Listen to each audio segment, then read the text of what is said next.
Bismillahirrahmanirrahim. Assalamualaikum warahmatullahi wabarakatuh.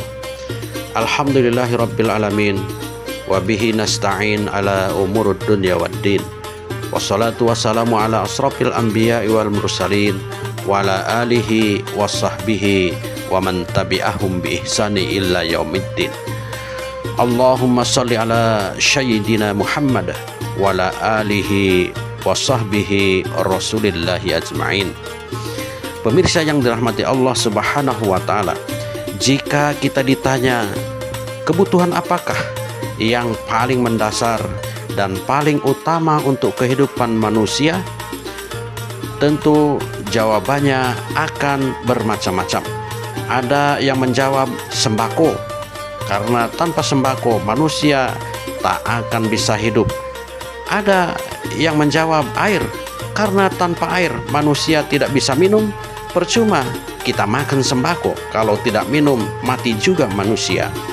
Namun ada juga yang menjawab oksigen atau udara, karena percuma saja manusia terpenuhi makan minumnya, kalau nggak bernapas manusia mati namanya.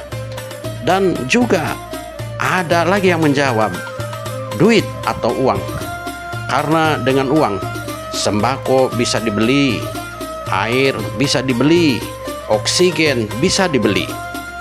Semua jawaban di atas tak ada yang salah, karena semuanya adalah memang kebutuhan untuk manusia supaya bisa hidup. Tapi jika pertanyaan itu kita kembalikan kepada yang menciptakan kehidupan, maka hal yang paling utama dibutuhkan untuk kehidupan manusia adalah bertuhan dengan cara yang benar. Apa itu bertuhan yang benar? Yaitu bertauhid, mengesahkan Tuhan, mengakui hanya ada satu-satunya Tuhan, yaitu Tuhan yang menciptakan alam semesta dan seluruh isinya.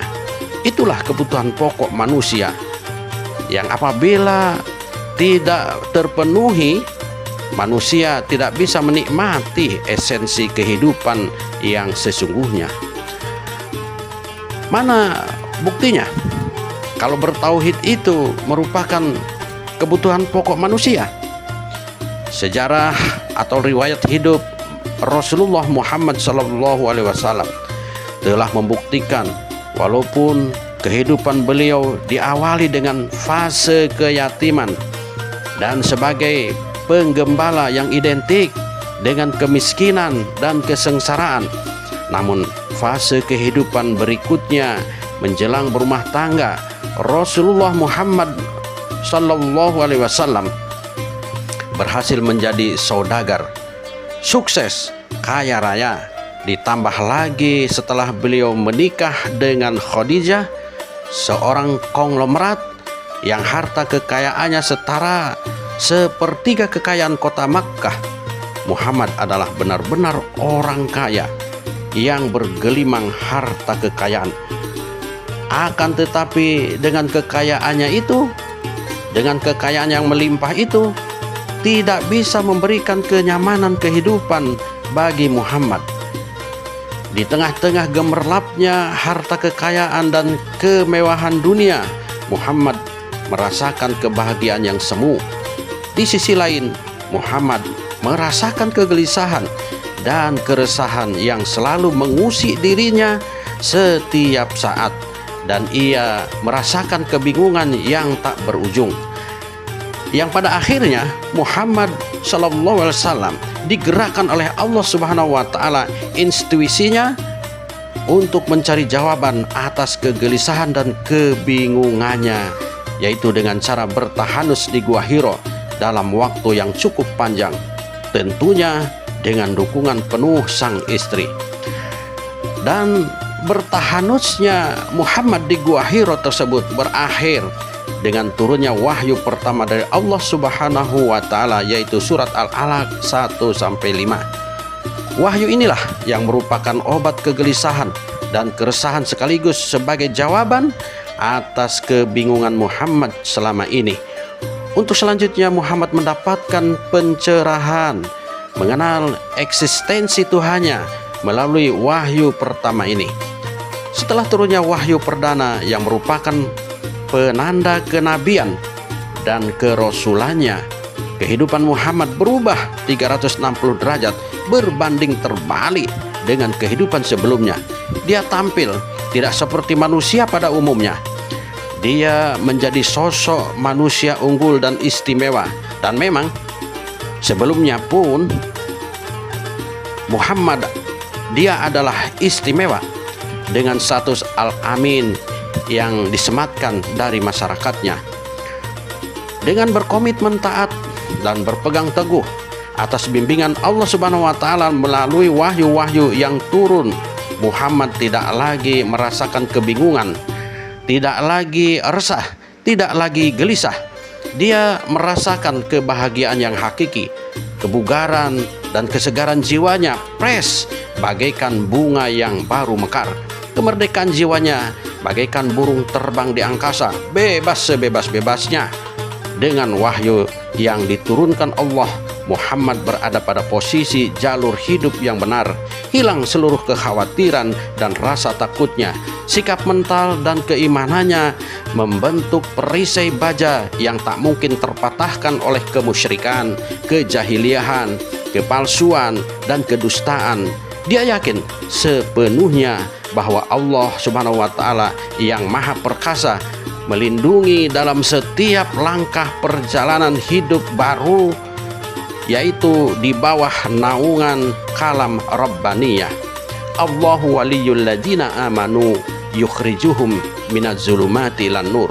Allah pelindung orang-orang beriman. Dia mengeluarkan mereka dari kegelapan kepada cahaya iman. Itulah profil manusia yang telah tercerahkan oleh wahyu pertama surat Al-Alaq. Ia mengenal Allah seutuhnya sehingga tak ada yang diragukan untuk mendedikasikan seluruh hidupnya di jalan Allah. Ia hidup bukan hanya bermakna untuk merangkai umur, tapi hidup seutuhnya menjadi abdi yang taat sebagai hamba Allah. Bismillahirrahmanirrahim. Iqra bismi rabbikal ladzi khalaq. Khalaqal insana min 'alaq. Iqra wa rabbukal akram. Alladzi 'allama bil qalam. 'Allamal insana ma lam ya'lam. Bacalah dengan menyebut nama Tuhanmu yang menciptakan.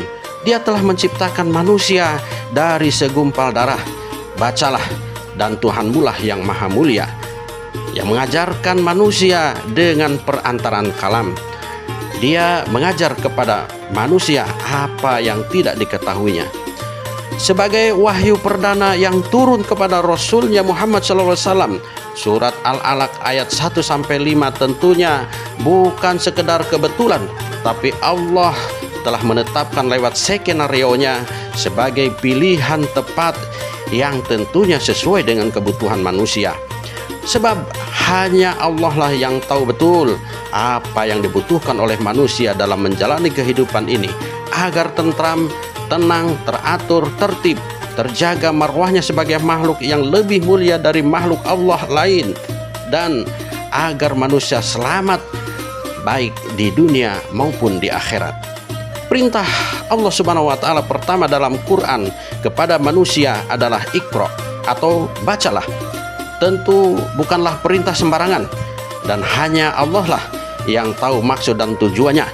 Namun kita bisa menggali hikmah yang terkandung di dalamnya. Di antaranya, dengan berikra kita akan terhantarkan pada tumbuhnya sebuah kesadaran, dan kesadaran itu hanya bisa diperoleh hanya dengan berikra setelah kita mendapat ilmu pengetahuan dan pencerahan.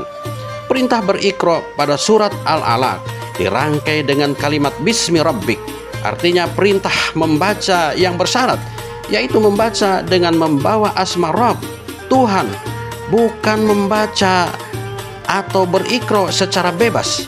Sebab membaca dengan tidak membawa asma Tuhan, hasilnya tidak akan membawa pencerahan, melainkan kesombongan atau keangkuhan yang justru ujung-ujungnya bisa menyesatkan bahkan membinasakan manusia itu sendiri. Kesadaran pertama yang paling fundamental yang dibutuhkan bagi manusia adalah kesadaran bertauhid, yaitu mengesahkan Allah sebagai satu-satunya Tuhan. Bagaimana kita bisa mendapat kesadaran bertauhid lewat wahyu pertama agar kita bertuhan dengan benar? Yang pertama, mengenal Allah sebagai sumber penciptaan. Alladzi khalaq, dialah yang telah menciptakan. Dengan mengenal sifat Tuhan sebagai satu-satunya sumber penciptaan, maka yang bukan pencipta atau tidak punya kemampuan menciptakan bukanlah Tuhan, melainkan makhluk atau yang diciptakan, seperti malaikat, jin, manusia, bumi, langit, matahari, bulan, bintang, alam raya dan seluruh isinya itu semuanya hanyalah makhluk yang tak pantas untuk dijadikan sebagai Tuhan. Sejak kapan manusia jadi Tuhan? Bukankah manusia itu ada karena diciptakan Tuhan? Maka terbantahkanlah kalau ada klaim bahwa Nabi Isa dan Uzair sebagai Tuhan. Yang kedua, mengenal Allah sebagai sumber kemuliaan. Iqra wa rabbukal akram, bacalah dan Tuhanmu lah yang maha mulia. Sifat Allah yang maha mulia salah satunya dijelaskan oleh Allah Subhanahu wa taala dalam surat Al-Ikhlas. Bismillahirrahmanirrahim. Qul huwallahu ahad, Allahus samad, lam yalid walam yulad walam yakul lahu kufuwan ahad. Katakanlah Muhammad, dialah Allah yang maha esa, Allah tempat bergantung segala sesuatu, Allah tidak beranak, dan Allah tidak pula diperanakan, dan tidak ada sesuatu yang setara dengan Dia. Yang ketiga, mengenal Allah sebagai sumber ilmu. Alladzi 'allama bil qalam, dialah yang telah mengajarkan dengan perantaraan kalam. Kisah Nabi Musa ketika berjalan dengan Nabi Khidir, mereka diharuskan menaiki sebuah perahu atau sampan untuk menuju sebuah tempat. Di tengah lautan ada seekor burung pipit yang hinggap di sampan mereka. Lalu burung itu minum setetes air. Dan Nabi Khidir bertanya kepada Musa, "Wahai Musa, tahukah engkau apa makna dari pemandangan kita menyaksikan burung minum tadi?" Jawab Nabi Musa, "Tidak, saya tidak tahu, wahai Khidir."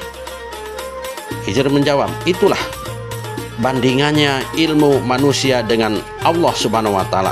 Ibarat setetes air yang diminum oleh burung pipit dengan sisanya yang masih ada di lautan. Itu pun kalau Allah berkenan memberinya ilmu kepada kita, kepada manusia. Tapi jika Allah tidak berkenan, maka manusia itu tak tahu apa-apa, alias bodoh.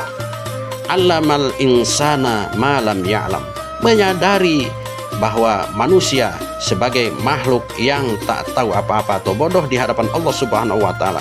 Selanjutnya yang keempat, yaitu mengenal diri sebagai manusia diciptakan Allah dari bahan yang hina.